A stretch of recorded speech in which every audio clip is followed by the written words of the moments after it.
Telegram might not be able to send a message when you try to use it on your phone. This issue occurs when you are trying to send out a message to a person or group of people. There are several factors that can cause this issue, such as the phone internet connection, you have been blocked by the receiver, or a corrupted app.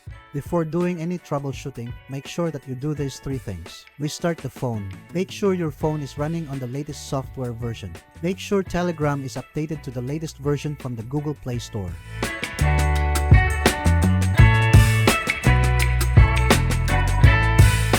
By the way, please like and share our videos to help those who might have the same issues so that we can help them too. Once you're done, then let's begin.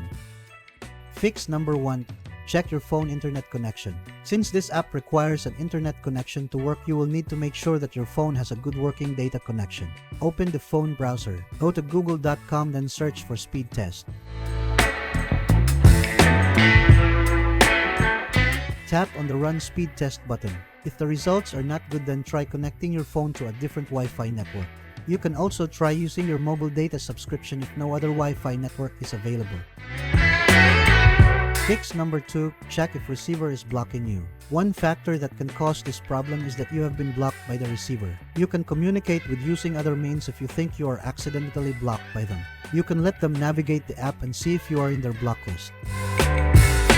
Fix number 3. Reinstall Telegram. If you are unable to send a message to all your contacts, then there's a possibility that the problem is caused by a corrupted app file or setting. The fastest way to fix this is to uninstall the app, then download and install a fresh version from the Google Play Store.